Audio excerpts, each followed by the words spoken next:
द्वादशेऽधिकानि च पञ्चाशत्तोत्तरस्य संख्यामेतच्छ्रुतं पंचपदं नमः। अर्हन्त भासी अर्थम गणहर देवीं गन्धियं सम्मं गणमामि भक्तियुक्तो सुगणानमहो वयं शिरसा शिक्षां बन्ते सुदभक्ति कौशको कौ तत्सालोच्य मंगोवंग पहने पौदय परियमि सुदकर्माणि भोग पुवग्गय चूलिया केव सुतत्तय थुई धम्म कहायमि स्वयाणित कालम अच्छेमि पूज्येमि वंदामि नमस्कामि दुःखको प्रमुखो बोइलाओ सुगई गमनम समामरणम जनगुण संपत्ति अथ पौर्वाणिक स्वाध्याय प्रतिष्ठायां पूर्वाचार्याण क्रमेण सकल परमशार्थम महापूजा वंदना से समेतम श्री आचार्य भक्ति कार्योत्सर्ग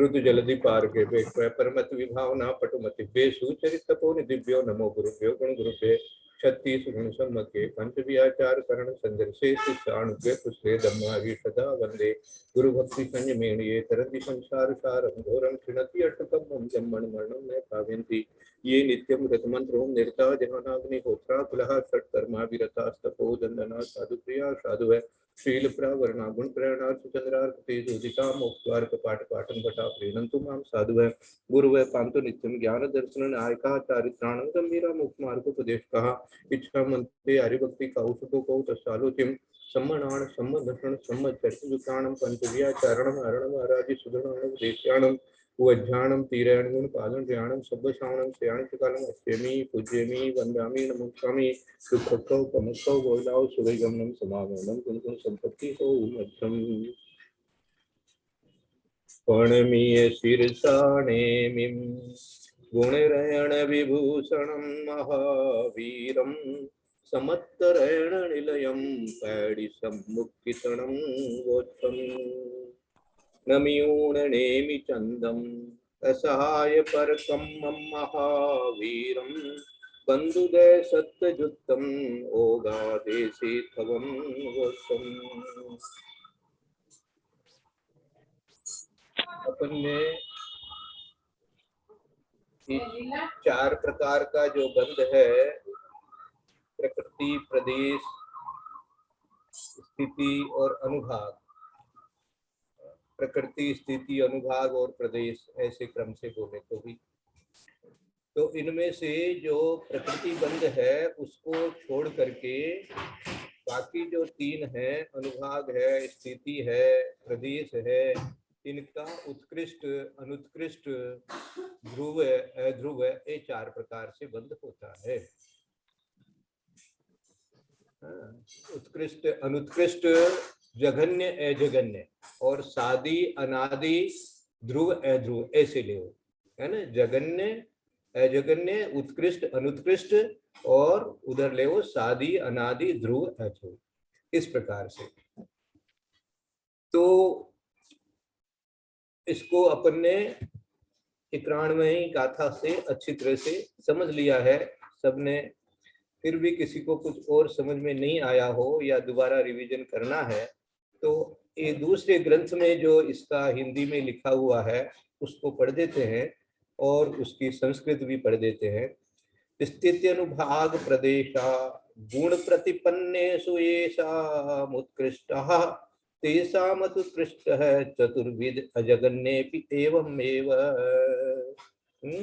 मानी गुण प्रतिपन्नेषु माने अपने अपने गुण स्थान के अनुसार, माने पहले गुण स्थान से लेकर के और आगे तक के गुण स्थानों में क्या है, कैसे कैसे उत्कृष्ट अनुत्कृष्ट जगन्य अजगन्य ये चार प्रकार का जो है स्थिति अनुभाग और प्रदेश ये तीन ही नाम यहाँ दिए हैं। ठिधि अनुभाग प्रदेशा यहाँ प्रकृति इन्होंने नहीं लिया क्योंकि प्रकृति में इस प्रकार से उत्कृष्ट अनुत्कृष्ट जगन्य अजगन्य की बात नहीं लगती है। अब इसका हिंदी में जो अर्थ लिखा हुआ है वो मैं पढ़ रहा हूँ, उससे थोड़ा सा समझ में और जो कुछ अपने को आया था वो रिवीजन हो जाएगा।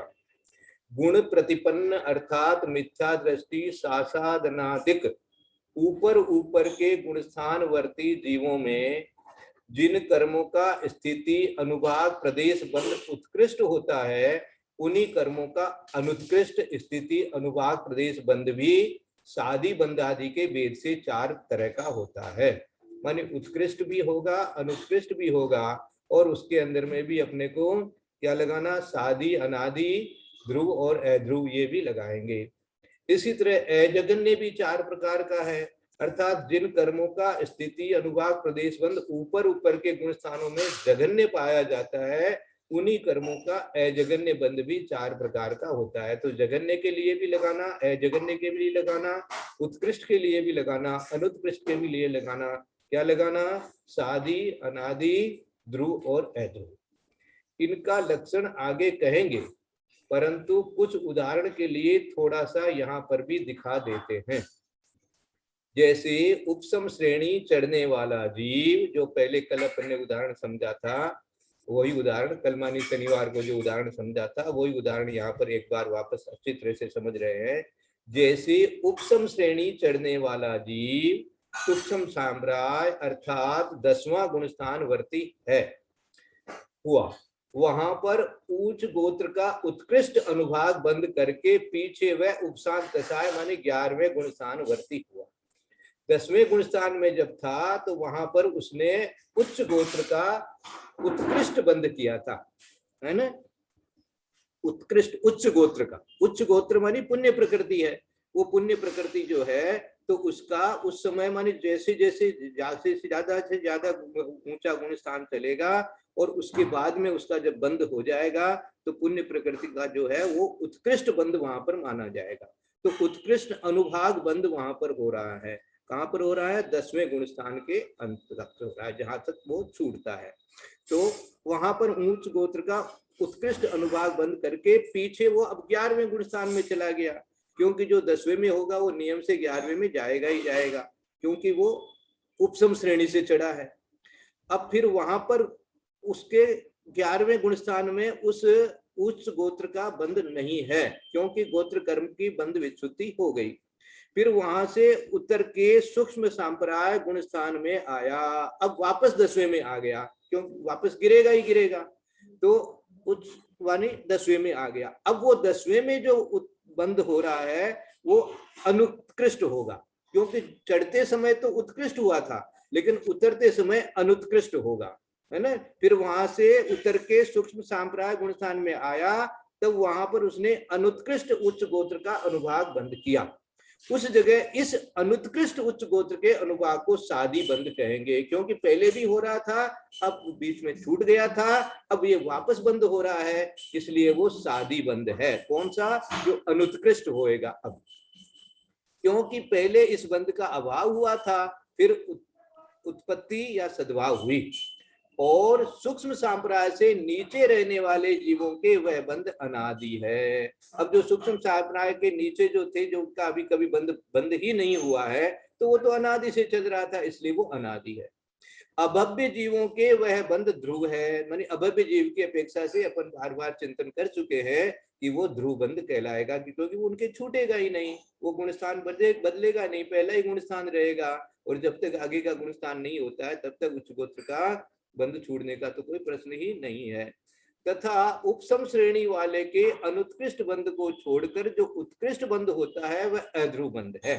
अब जो उपसम श्रेणी पर जो चढ़ा था जीव, उसके अनुत्कृष्ट बंध को छोड़कर जो उत्कृष्ट बंध होता है वह अध्रुव बंध है।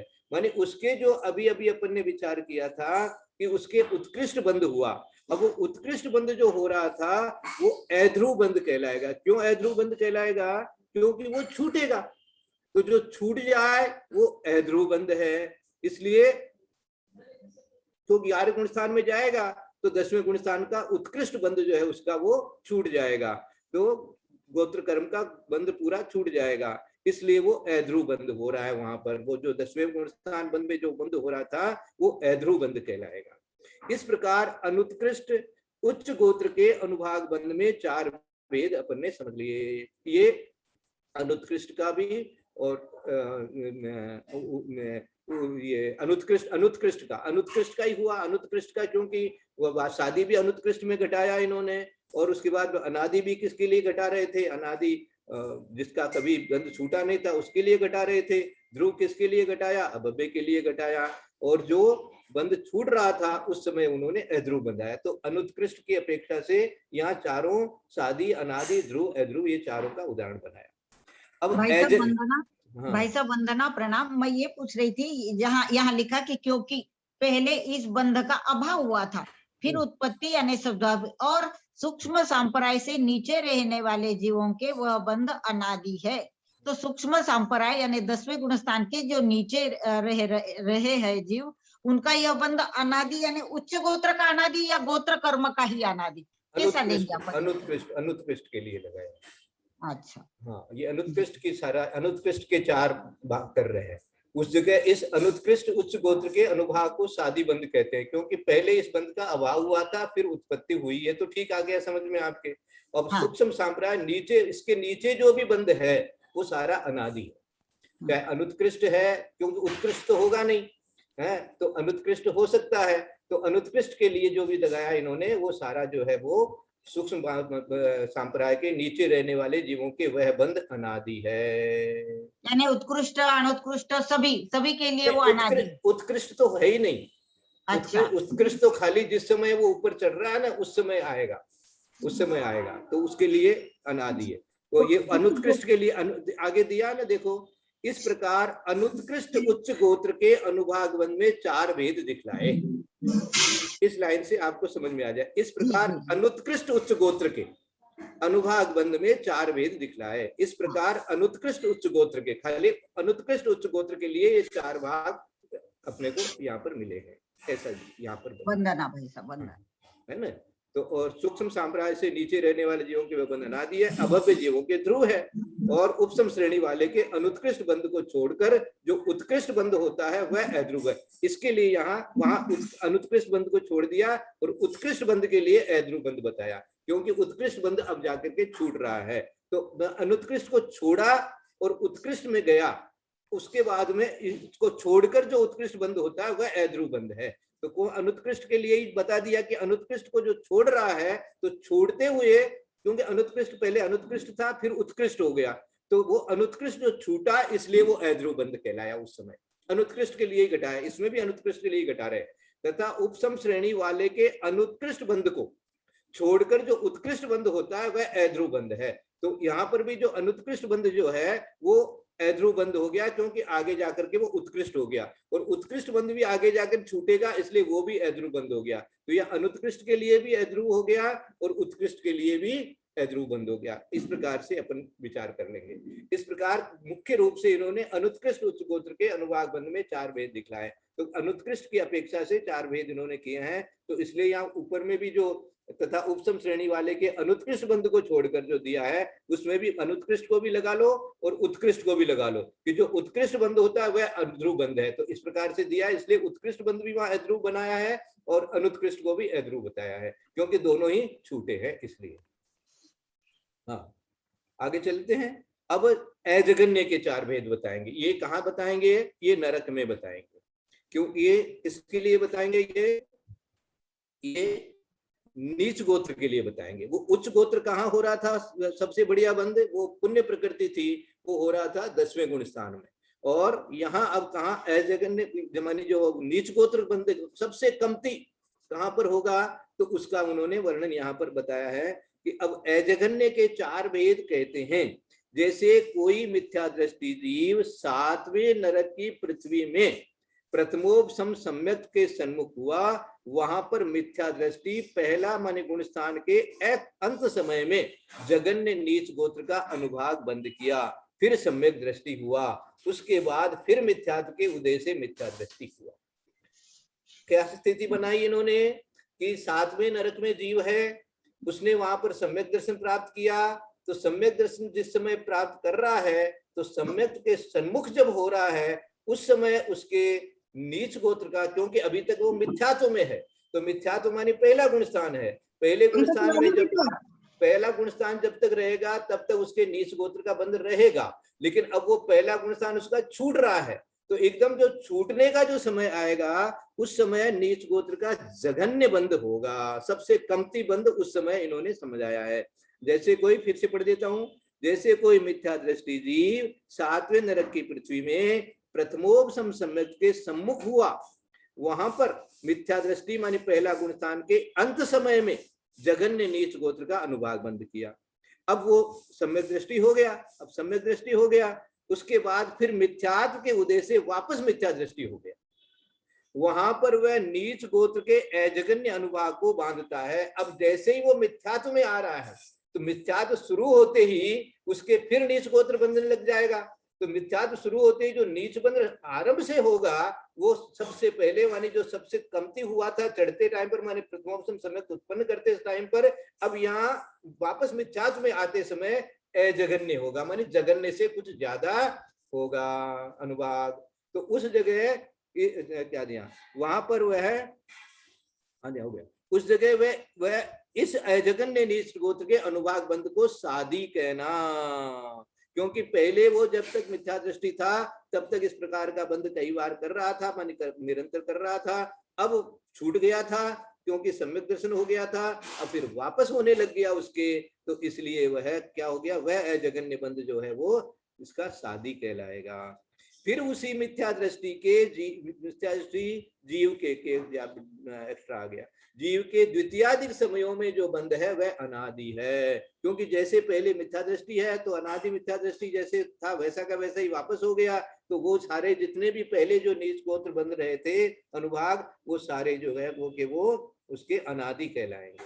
और अभव्य जीव के वह बंध ध्रुव है, और जहां जगन्य को छोड़ जगन्य को प्राप्त हुआ वहां पर वह बंध अध्रुव है। वो जैसे ऊपर में बताया था उत्कृष्ट के लिए, ऐसे यहाँ बता दिया जगन्य के लिए। इस तरह अजगन्य नीच गोत्र के अनुभाग में सादी अनादि ध्रुव अध्रुव 4 भेद कहे।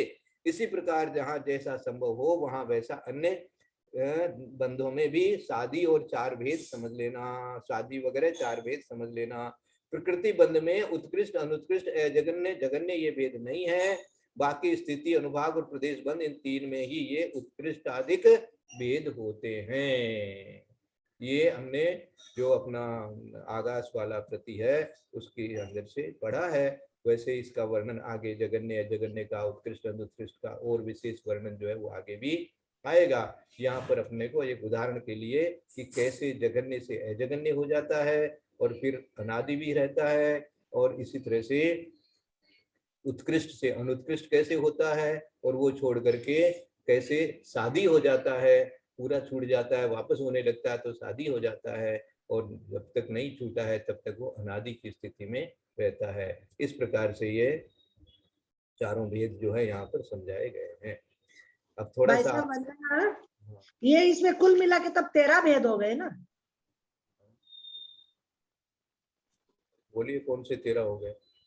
3 का तो 4 हो गया, प्रकृति को छोड़ के प्रकृति का 1 ही हुआ, और उनका 3 हो 4 हो गया 3 का। अच्छा, प्रकृति का 1 आप जोड़ करके 4 है, ठीक है नहीं क्या?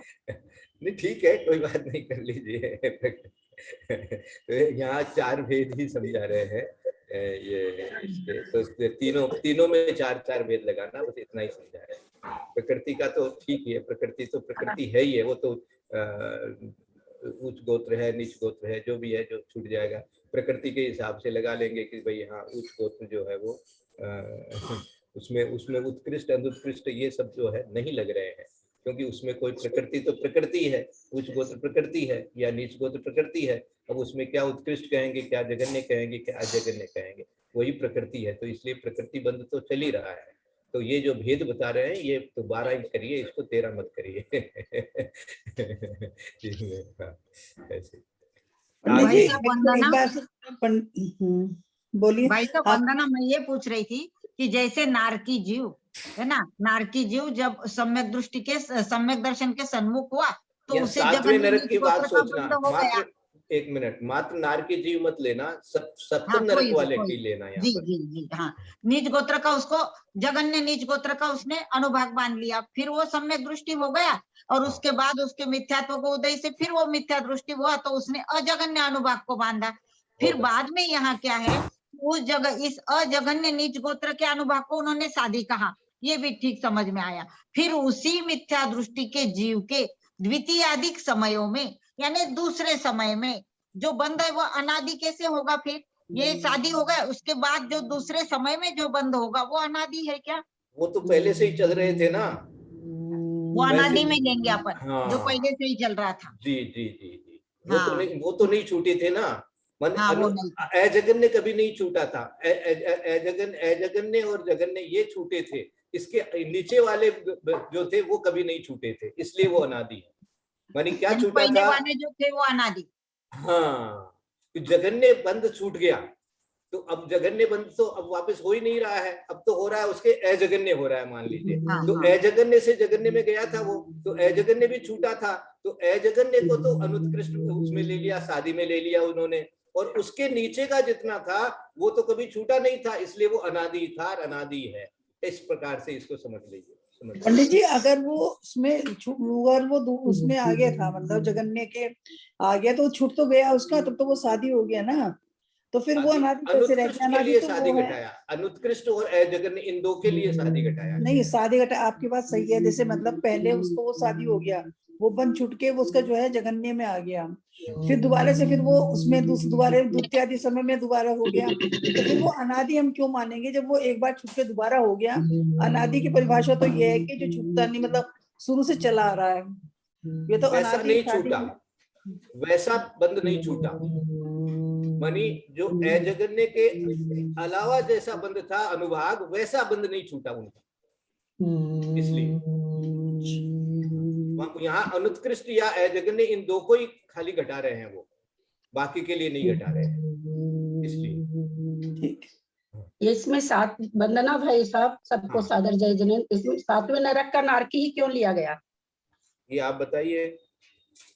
नहीं, इन लोग को पढ़ा चुके, हम इन लोग से पूछ रहे हैं। अब इतना याद थोड़ी रहेगा इन लोगों को। अरे भाई साहब, क्या बात करते हैं? अगर ऐसे सिद्धांतों को हम याद नहीं रखेंगे तो फिर स्वाध्याय करना ये हो जाता ठीक है। है, कोई बात नहीं, सारी चीजें हाँ? याद नहीं रहती है, बहुत चीजें याद भी रह जाती है, इसलिए जितनी याद रहती है उसके लिए सातवें नरक का शाबाशी। नारकी क्यों लिया गया त्रिशला जी? हाँ, मैं ये कह रही थी, सातवें नरक का नारक इसलिए लिया गया क्योंकि नरक गति में वो उस मिथ्यात्व में गया वो, और वहीं पर उसको प्रथमोपसम हुआ।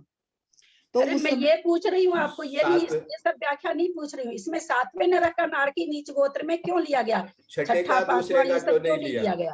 हाँ, बहुत क्योंकि सबसे जघन्य, सबसे जो सबसे ज्यादा खराब नहीं है। अरे बाबा, कितना आप लोग को बंधा अपसरण वगैरह में समझाए।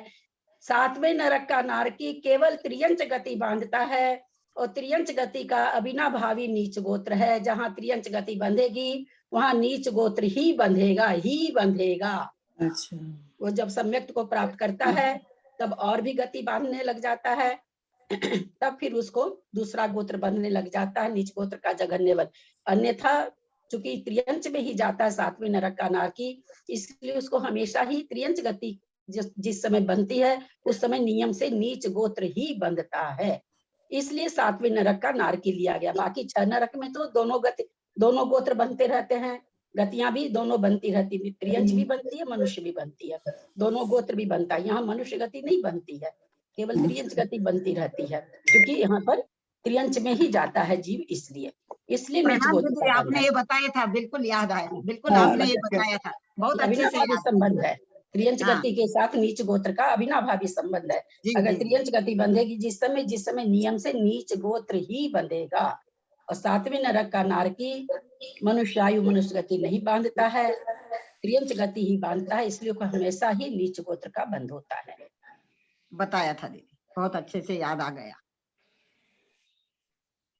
ये द्वितीयादिक समयों में जो अनादि है वो भी समझा दीजिए।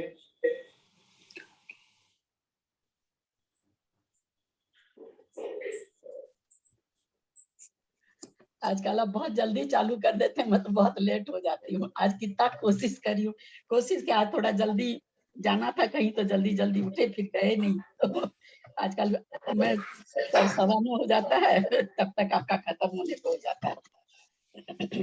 जल्दी तो ऐसे अपना तो मंदिर में जल्दी करते थे ना, मतलब उसी हिसाब से हम कर रहे हैं कि हाँ, भैया नहीं बस ठीक है मंदिर भाई का साहब, अपना आपकी काम हो अपनी गया। व्यवस्था है, क्यों, वो तो है क्योंकि ही है। फिर आहार वगैरह में देरी होने से सारा सामायिक कामायिक सब चीज आगे क्योंकि आजकल जल्दी दिन उग जाता है तो जल्दी ये सब काम करना आजकल तो भाई चाहिए। साहब ये जाड़े का दिन आ गया, वही तो हम लोग ताजुब किए, मैं ताजुब करके अब तो दिन छोटा हो रहा है, देरी से दिन निकल रहा है, और दिन तो आप छोटा होने जल्दी कर लग दिए। गया दिन तो छोटा होने ये लग वाली चीज हो गई है। गया दिन तो छोटा हो गया, लेकिन क्या करें। आप आगे बढ़िए भाई साहब, क्योंकि मैं ग्रंथ ही नहीं खोली हूँ, फिर मेरे को मंगलाचरण वगैरह करना होगा।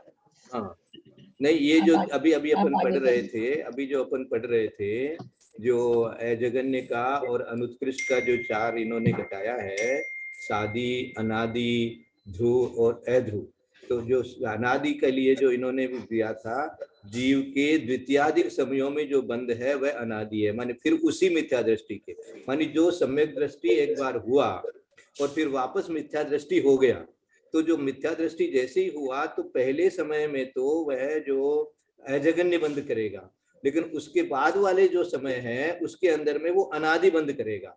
तो ये जो पूछ रहे हैं, ये पूछ रहे हैं कि वो तो अनादि वाला भी तो एक बार तो छूटा तो था ही, तो इसलिए उसको अनादि क्यों कह दिया आपने, वो तो शादी कहो, तो जहां शादी है वो तो उतना तो शादी बताओ, लेकिन अनादि भी कह दिया आपने, तो अनादि इन्होंने कहा है द्वितीयादिक समयों के लिए, मानी जो पहले समय जैसे मिथ्यात्व में आया, पहले समय में तो अजगन्य हुआ और वो शादी हुआ, अजगन्य को शादी घटाया, और उसके बाद में जो बंद हो रहा है वो चाहे अजगन्य है चाहे से जो भी है वो अनादि कहला रहा है, इसलिए उसको अनादि के लिए पूछ रहे हैं कि अनादि क्यों कह रहे हो आप उसको।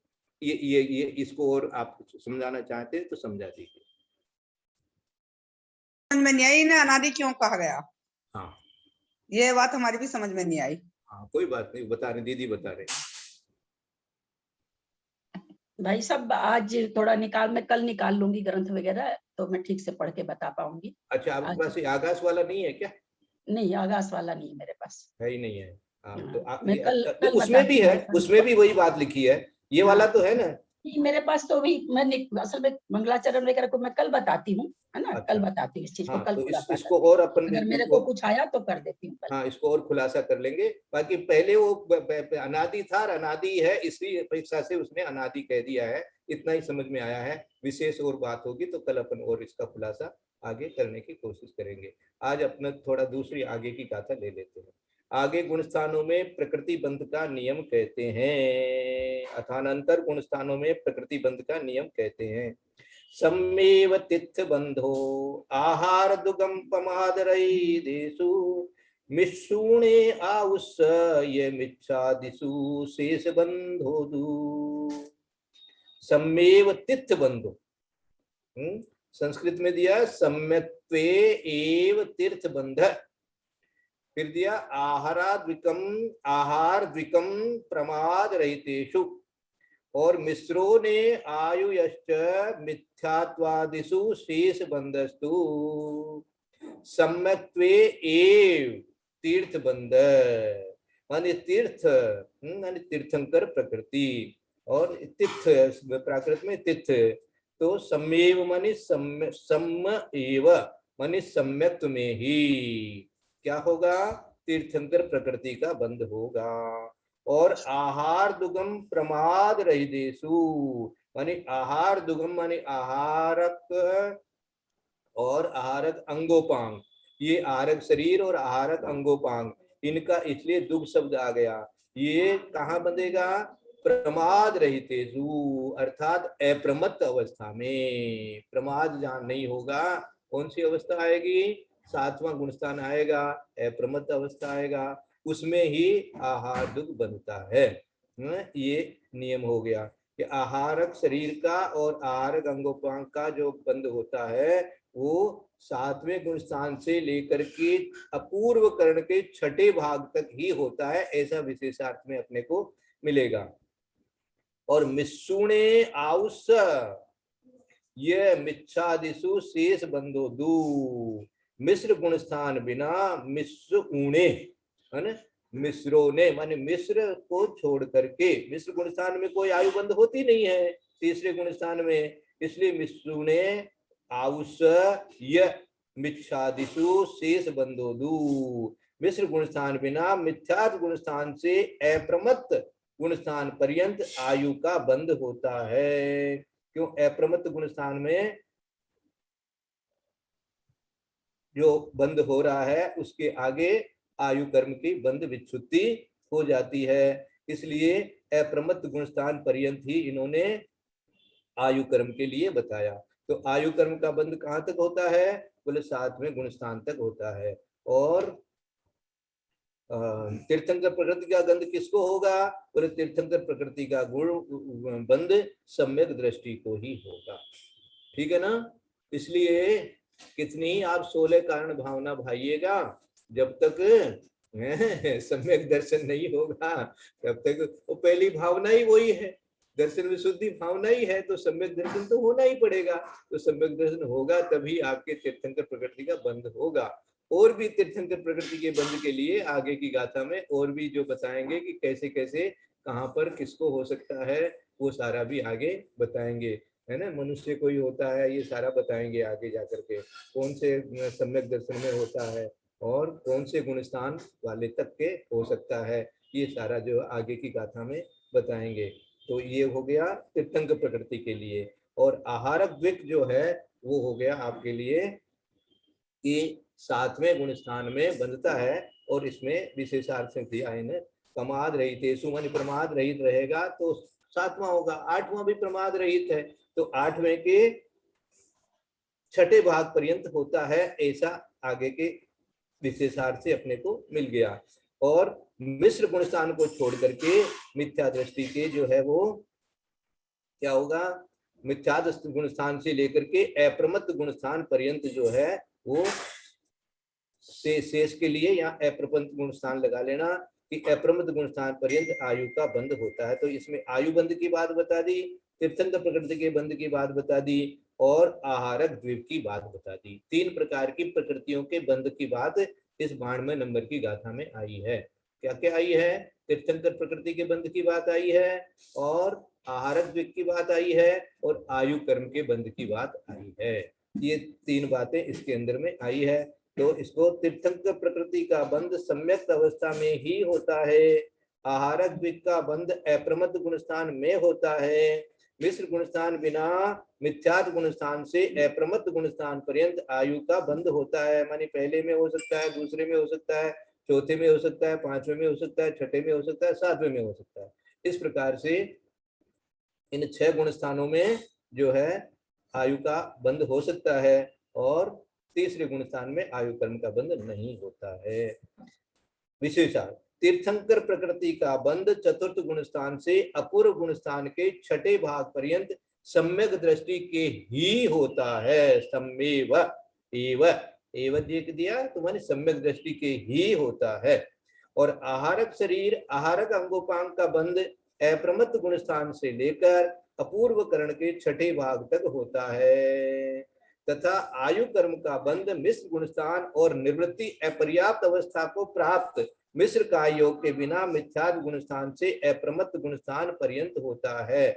अब देखो मिथ्यादिशु में इन्होंने एक मिश्र का योग भी ले लिया, क्योंकि जो निवृत्त अपर्याप्त जीव है उसकी पर्याप्ति पूरी होएगी, इसलिए उसको निवृत्त अपर्याप्त कहा है। लब्ध अपर्याप्त की पर्याप्ति पूरी नहीं होगी, इसलिए वो लब्ध अपर्याप्त कहलाता है, और जिसकी पर्याप्ति पूरी होएगी वो निवृत्त अपर्याप्त कहलाता है। तो वो जो अपर्याप्त है उस अपर्याप्त अवस्था में उसके आयु का बंध नहीं है। तो कब होगा? वो पर्याप्त हो जाएगा, उसके बाद ही आयु का बंध हो सकता है। इस प्रकार से ये 2 अवस्थाएं हो गई, तीसरे गुणस्थान में और निवृत्त अपर्याप्त अवस्था को प्राप्त मिश्र का योग के बिना मिथ्यात गुणस्थान से अप्रमत्त गुणस्थान पर्यंत होता है। अवशेष प्रकृतियों का बंध मिथ्या दृष्टि आदि गुणस्थानों में अपनी अपनी बंध विच्छुत्ति पर्यंत जानना, है ना। शेष बंधोदु तो आगे के लिए दे दिया, अवशेष प्रकृतियों का बंध मिथ्या दृष्टि आदि गुणस्थानों में अपनी अपनी बंध विच्छुत्ति पर्यंत जानना। इसलिए अब आगे अपने को बंध विच्छुत्ति को पढ़ना जरूरी हो गया कि कौन सी प्रकृति की बंध विच्छुत्ति कौन से गुण स्थान में होती है, और उसका आगे जा करके चार्ट बनेगा, उसको सबको याद करना पड़ेगा कि भाई इन इन प्रकृतियों का इस गुण स्थान में बंध विच्छुत्ति हो जाती है। बंध विच्छुत्ति अर्थात बंध का बंध हो जाना, है ना। उसी को संवर भी कह देते हैं और उसी को अपन बंध विच्छुत्ति भी कहते हैं। बंध विच्छुत्ति, पहले गुण स्थान में बंध विच्छुत्ति का मतलब हो गया कि पहले गुण स्थान में तो वो बंध रही है, लेकिन पहले गुण स्थान से ऊपर जैसे ही जाएगा तो उसके उन प्रकृतियों की बंध विच्छुत्ति हो गई, अर्थात बंध अब नहीं होगा। तो जहां भी बंध विच्छुत्ति के लिए गुण स्थान लगावे वहां याद कर लो कि उस गुण स्थान पर्यंत बंद हो रहा है और उसके अंत में उसकी विच्छुत्ति हो रही है। इस प्रकार से याद रख करके अपने को लेना है। तो ये आज के लिए अपने को मिल गया। और अब आप अपने को आगे की गाथा जो है कि तीर्थंकर प्रकृति जो है वो किस किस के बनती है, उसका विशेष वर्णन 93 नंबर की गाथा में आएगा। आज के लिए अपना समय इतना ही हो रहा है, तो इसलिए अपने को 9:30 तक विसर्जन करने का भाव रहता है। इसलिए इसको यदर्थ मात्रा पदवाक्यहीनम मया प्रमादादि किंचनोक्तम तन्मे क्षमित्वा विदधातु देवी सरस्वती केवल बोधलब्धि बोधि समाधि परिणाम शुद्धि स्वात्मोपलब्धि शिव शोक सिद्धि चिंतामणि चिंतित वस्तु दाने स्वाम वंदमानस्य ममास्तु देवी। या वाणी के ज्ञान ते सूझे लोकालोक सो वाणी मस्तक नमो सदा देत हूँ लोक। ये जिनवाणी भारती तो जपो दिन रैन जो तेरा शरणावे सो पावे सुख चैन। देव बजो अरहंत को गुरु से हो निर्ग्रंथ दया धर्म पालु सदा यही मोक्ष का पंथ। बोले द्वादशांग जिनवाणी माता की जय।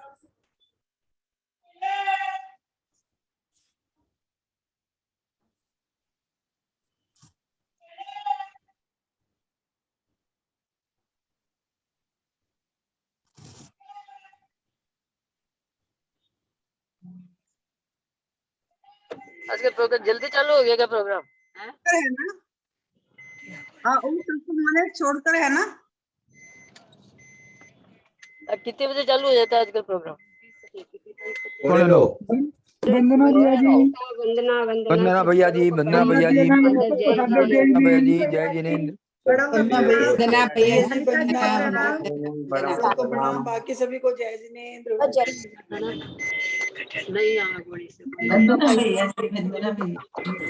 सबको, वंदना वंदना वंदना वंदना भैया जी, वंदना। आज तो भैया जी को वंदना, जय सबको जिनेन्द्र। वंदना। आज तो मंजू जी आप बहुत दिनों में दिखी हैं।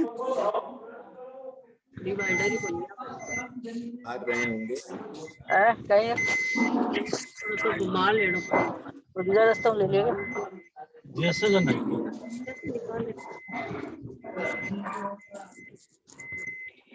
अच्छा, बीच से ले लिया होगा, घुमा लगता है। हाँ, हो जाएगा। लोग इतना स्वाध्याय रोज करते हैं, लेकिन प्रथम गुणस्थान में जो रह रहा है इंसान, उसका कुछ भी भला नहीं हो सकता। आज का जो पढ़ाया कि तीर्थंकर प्रकृति का बंध हमें चतुर्थ गुणस्थान के ऑनवर्ड ही होगा, उसके पहले हो ही नहीं सकता। पता नहीं हम लोग कब कब प्रथम गुणस्थान में आ जाते हैं, कैसे कैसे आ जाते हैं। हमें अपने आप को हर समय चेक करते रहना चाहिए।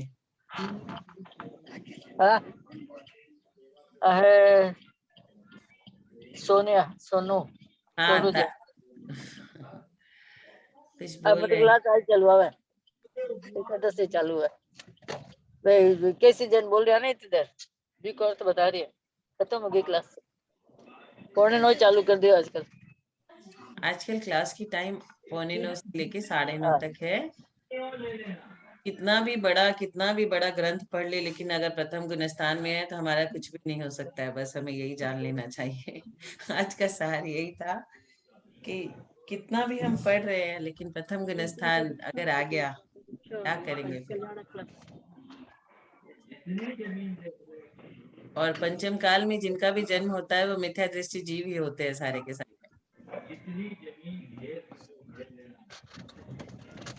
सभी को सादर जय जिनेन्द्र, शुभ दिवस। जय जिनेन्द्र। तुम आंटी कुछ बोल रही है लगता है।